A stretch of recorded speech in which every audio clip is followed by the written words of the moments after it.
Bismillahirrahmanirrahim. Zulmedenler hangi akibete uğrayacaklarını yakında görecekler. Şuara 227. ayet-i kerime. Allah'ın selamı, rahmeti ve bereketi üzerinize olsun. Hamas'a ve direnişin kahraman mücahitlerine selam olsun. Selahaddin Eyyubi'nin ve Abdülhamid Han'ın torunlarına selam olsun. Siyonist İsrail'in Gazze'ye yönelik barbarca ve vahşice saldırılarının 5. ayına girmek üzereyiz. Gazze'deki meşru hükümet olan Hamas ve direnişin kahraman mücahitleri kıt imkanlarla soykırımcı Siyonistlere büyük darbeler vurmaktalar. Allah'ın yardım ve inayetiyle direnişin kahraman evlatları olan mücahitler Gazze'de Siyonist çetelerin tank ve zırhlı araçlarını imha etmekte ve işgal çetelerini cehenneme göndererek etkisiz hale getirmektedir. Mücahitlere güç yetiremeyen ve büyük kayıplar veren aşağılık Siyonistler verdikleri kayıplara karşılık olarak Gazze'de kadın, çocuk, yaşlı ve savunmasız sivillere saldırarak soykırım suçu işlemektedir. Yapılan saldırılardan dolayı mazlum Gazze halkı Gazze'deki Refah şehrine göç etmek zorunda bırakılmıştır. Gazze'deki Refah şehrinde nüfus 5 kat artarken artan bu nüfusun çoğunluğu yine Siyonist İsrail'in hava saldırılarına maruz kalmaktadır. Nüfusun yoğun olduğu bölgelerin bombalanması hem savaş suçu hem de soykırımdır. Bu soykırımın hesabı Siyonist çetelerden sorulmalı, katliamlarına müsaade edilmemelidir. İşgal altındaki Gazze'de yürek burkan görüntüler vicdanları harekete geçirmeli, tüm uluslararası kamuoyu bu vahşete dur demelidir. Gazze'de Siyonist işgal rejimi bir yandan mazlum halkın başına bombalar yağdırarak soykırım suçu işlerken diğer yandan Gazze'ye insani yardımların yapılmasına engel olmaktadır. Bunun neticesinde 2,5 milyon mazlum kardeşimiz olan Gazze'li halkı açlık, susuzluk ve kıtlıkla yok edilmek istenmektedir. Abluka altındaki Gazze'de yaşanan insanlık dramı her geçen gün daha da derinleşmektedir. Özellikle susuzluk ve açlıkla mücadele eden çocukların ortaya çıkan görüntüleri yüreklerimizi burkmaktadır. Gazze'de çocukların yoldan kirli su içtiği görüntüler içimizi acıtmakta, uykularımızı kaçırmaktadır. İnsanların temel yaşam ihtiyaçlarını karşılamakta zorlandığı, suyun bile lüks haline geldiği bu ortamda çocukların yaşadığı zorluklar hepimizi derinden etkilemektedir. Bu mazlum kardeşlerimize bu zulmü reva görenleri ve bu mezalime seyirci kalanları Allah'a şikayet ediyoruz. Uluslararası kuruluşlar Gazze'deki yaşam koşullarının daha fazla dikkate alınması ve uluslararası toplumun bu acil duruma müdahale etmesi gerektiğini vurgulamaktadır.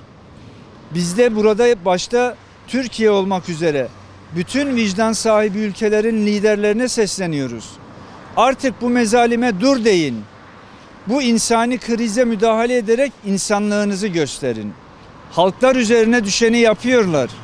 Bizler buradan devlet liderlerini halklar kadar cesur olmaya davet ediyoruz. Yaşanan zulümlere sessizliğiniz ve seyirci kalmanız şayet gayretullah'a dokunursa sizler hem bu dünyada hem de ahirette bu vebalin altından kalkamazsınız. Gazze'de Siyonistlerin saldırıları neticesinde soykırım, açlık ve kıtlık yaşanırken Gazze'nin dışında Filistin'in diğer şehirlerinde de işgal genişletilmeye, camilerin kapılarına kilit vurulmaya, gasp edilen topraklara Yahudi çapulcular yerleşimci adı altında yerleştirilmektedirler. İşgalci çeteler Ocak ayından bu yana Mescid-i Aksa'ya 22 kez baskın düzenledi. Kutsallarımıza her türlü saldırıyı yapan Siyonist İsrail, Hz. İbrahim Camisi'nde ezan okunmasına 47 kez engel koydu. İşgal altındaki Kudüs'ün batısındaki Ukkaşe Camii'nde geçtiğimiz Ekim ayının 7'sinden bu yana Siyonist işgalcilerin gerçekleştirdiği saldırı ve sabotajlar neticesinde camiyi sinagoga dönüştürdüler. Siyonist işgal rejiminin safında yer alan batılı devletler her geçen gün yaşanan insani drama neden olacak adımlar atmaktadırlar. Atılan bu şeytani adımlardan biri de Gazze'ye yapılan yardımların askıya alınmasıdır. Birleşmiş Milletler Filistinli mültecilere yardım ve bayındırlık ajansına sağlanan finansmanı askıya alan ülkeleri buradan kınıyoruz. Siyonistlerin safında yer alan Haçlı zihniyetinin modern versiyonu olan Batı ülkelerinin bu hamlesini iğrenç bir adım ve göz ardı edilmeyecek bir saldırganlık olarak değerlendiriyoruz. Batı ülkelerinin Gazze'de açlık çeken Filistinlilere yapılan yardımları askıya alarak Siyonistlerle tam ortaklığa girme kararı göstermektedir ki küfür tek millettir. Yapılan bu mezalimi unutmayacağız ve unutturmayacağız. Buradan vicdan sahibi ülke liderlerine ve duyarlı olan Müslüman liderlere sesleniyoruz. Güçlerinizi birleştirerek bir araya geliniz ve bu mezalime son verecek adımları atınız. Unutmayınız ki Siyonistlerin Arz-ı Mevud denilen vahşi ve hain bir planı vardır.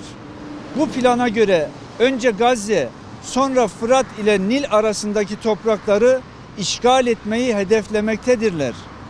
Gazze düşerse Türkiye, Mısır, Ürdün, Suriye, Irak ve İran düşer. Bunun için dahi olsa Hamas'ın safında yer almak zorundasınız. Bu meseleye beka meselesi olarak bakmak zorundasınız. Unutmayınız, bugün Hamas kazanırsa Türkiye, Mısır, Ürdün, Suriye, Irak ve İran kazanacaktır. Buradan Müslüman liderlere, tüm uluslararası aktörlere çağrımız şudur. Filistin'i devlet olarak tanıyan özgür ülkeler, Hamas'ın ateşkes ile ilgili açıklamaları desteklenmelidir. Hamas'ın Siyonist İsrail'in Gazze halkına yönelik saldırı ve soykırımları sona erene kadar ateşkesin mümkün olmadığı yönündeki kararını destekliyoruz. Batı'dan nemalanan medya organlarının yanlı ve taraflı haberlerine Hamas'ı ateşkese yanaşmadığı yönündeki akla ziyan bilgi kirliliğini lanetliyoruz. Hamas kalıcı bir ateşkesin sağlanmasını istemektedir. Hamas kalıcı bir ateşkesin sağlanması için Siyonist saldırıların sona ermesi, sınır kapılarının açılması ve Gazze halkına yapılacak olan insani yardımların koşulsuz bir şekilde ulaşmasını şart koşmaktadır.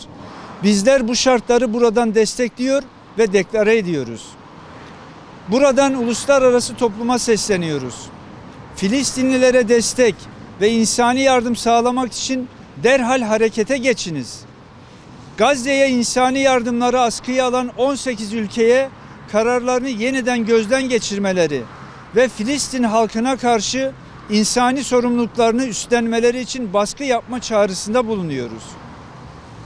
Hüdapar olarak bir kez daha en yüksek sesle haykırıyor ve diyoruz ki, İlk kıblemiz Mescid-i Aksa'nın ve Müslüman kardeşlerimizin, Filistinli annelerin, bacıların ve çocukların yanındayız. Filistin halkına selam olsun.